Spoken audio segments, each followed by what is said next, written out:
Have you ever felt or understood that you are not living up to your standards, you are not reaching your goals, your dreams, and yet there is so much lesser means and resources to do so? Meanwhile, we see a lot of people in web, in YouTube, in our lives that are successful, that got their goals, that are masters of their own life. In this episode, we are going to study life of Wolfgang Amadeus Mozart, one of the greatest composers in the world who left his footprint for generations to come. We are going to analyze his life lessons and derive the most out of them to make sure we succeed in our life. From our early age, we have been taught nearly everything in our schools, universities.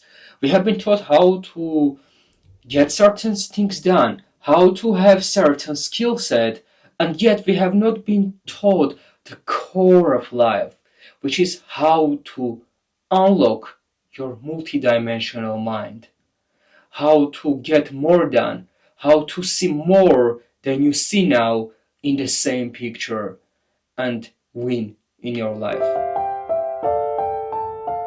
First of all, before we go into life-changing lessons, let's hear a bit about the life of Mozart in his childhood, adulthood, and ultimate moment when he became one of the greatest composers in the world. So, as a child, he was born in a family of court musician, a violinist, and a composer. He had two kids, and both of them were taught music. It was extremely successful. Both of them were amazing, and a father noticed that he can make more money by just going to tours and making his children play music. So Mozart, from his young age, would travel to England, France, Italy, and meet the best composers in the world, like the son of great composer Bach, and study from them all the different techniques in the music. Meanwhile, his family would make a good living out of that. But as our purpose is not to study whole life of Mozart, I want to lead to the one moment which changed everything. At given moment, children grew up and they were not so enchanting and they were no longer gathering such big crowds. So the father of Mozart could no longer make a living from his sister and Mozart. So what he did, he went to Italy with his son, where he tried desperately to find a position for Mozart, a well-paid position, and they would stay there for a couple of years and nothing would work out. So what did his father do? Already an adult Mozart, they got back to Salzburg, and there he found a position next to Archbishop as a court musician, and there he would make a living just enough to support a whole life, his and his family. And young Mozart, at given moment, started to feel empty. He was all there in England, in France, in Italy, hearing the operas, different styles of music, and yet now he was stuck in a town where there were no musical traditions at all. So what he would do? He was stuck there for years. For years he was trying to fight himself. His ambitions, his spirit was pushing him to do something bigger, and yet he couldn't do anything in that small town.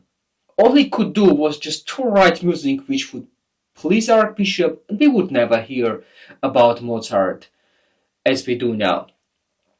And one of the biggest things that pushed him back, it was his father that would just emotionally force him to stay where he is.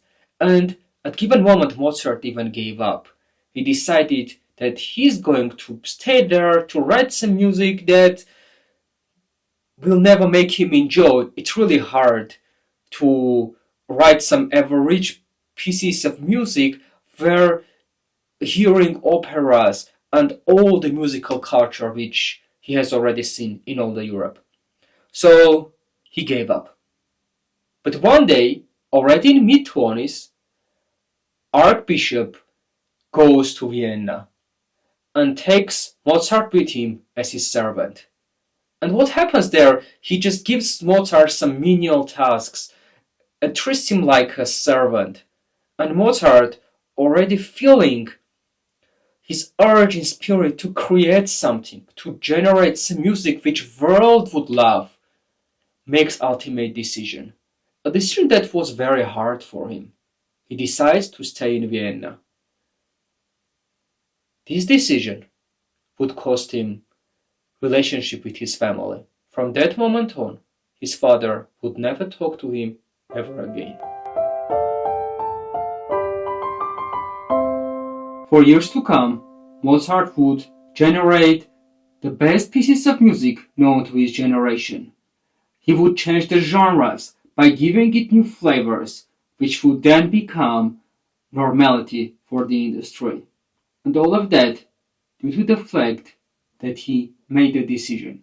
He told no to one thing that was standing on his way of living up to his passion. In his scenario, it was his father who just wanted him to stay in Salzburg and be paid as court musician and thus keep the family afloat. He made a decision that changed the music world forever. And coming down to our days, how many of us make decisions that truly make impact?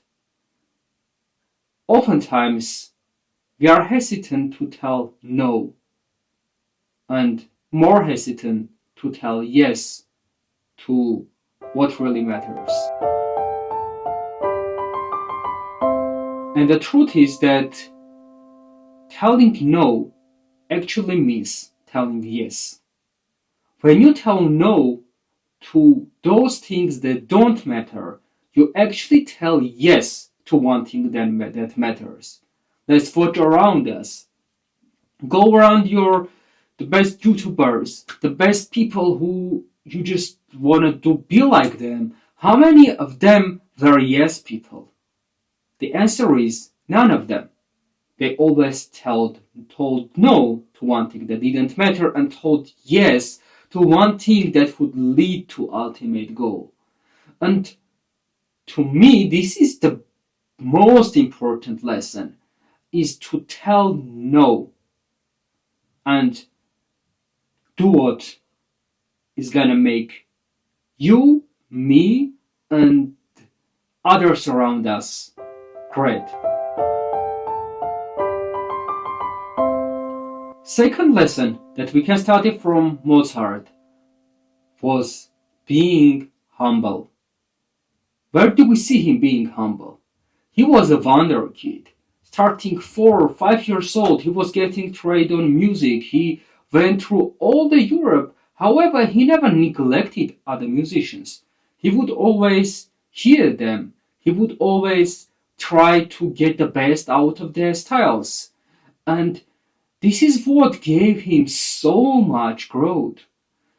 Literally, when he came to Vienna in 3 short years before he died, he was able to create such a big amount of music pieces that others wouldn't do in decades. And this was all due to his ability of being humble. And this is one of core values in Arab media, where I am chief of operations. This is what being humble means, where you always hear and always ready to perfect themselves. And another person who comes to my mind that really has that mentality is Mr. Beast. Like, this guy never says I'm the biggest YouTuber with over 300 million subscribers. Who knows? Maybe the time you watch this video is more than 400. But the truth is, he always studies from those who have less channels with less followers. He asks for advices from business people, and this is how he has his famous chocolate that I'm yet to try. So, and this is the second lesson, is just, I'm not Mozart, I'm not Mr. Beast, but I'm going to be at a certain point of time. But most important thing is just keeping being humble and just pushing through, and when you keep humble and you continue to get and study from others, and this is where with more and more information you generate your own unique style. Whether you are a YouTuber, whether you are gonna be a musician, whether you are a business owner, this is how you create something that lasts. Something, and let me repeat, this is where you create something which you build to last.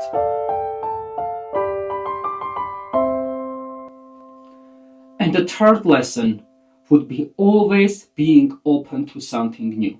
In case of Mozart, he never really particularly told, I like only opera, so I'm gonna just write operas. No, he was open to other genres. He would hear other composers. He would hear other pieces of music which were far different from what he was intending to do. And yet, having this openness in mind, he was able to create his own niche and to develop genres and to change them down the road. So, on your road of mastery, never rely on one particular source information, one particular source of book, one particular source of in YouTube channel, but rather read. Just try to find different sources of information. Try to find patterns here and there. And when you have enough number of patterns, your brain starts conjuncting all of those, and eventually you get something that makes sense. And these principles applies to everything. Whether you are in business, you don't always know what's happening in the market. Sometimes you have years of experience and you have understanding, but things are changing. It's evolving. And you always want to look for patterns. In order to look for patterns, you need to have enough number of pieces of information here and there to conjunct them and find those patterns. So don't always close yourself to certain field, but rather try reading something different. Try to get some different information. I am, for example, chief operations at a marketing company, but I'm open to understanding patterns in animal world. I'm open to understanding psychology of human beings at its core. I'm open to understanding different markets. For example, we do Facebook and Google ads, but I'm open to understand TikTok ads. I'm open to read analysis of consumers, how they derive information, how much they watch on different platforms of what I do. So just keep studying, keep getting new pieces of information, and at a given moment, it's going to make sense. And if you like this episode, just on your right corner, be ready to click on my other video. I'm planning to have another one about Leonardo da Vinci. Meanwhile, I will be providing more content, and hopefully never lose hope, keep pushing, and you are gonna be winning in your life if you just follow basic principles and you just keep doing what you do on a constant basis.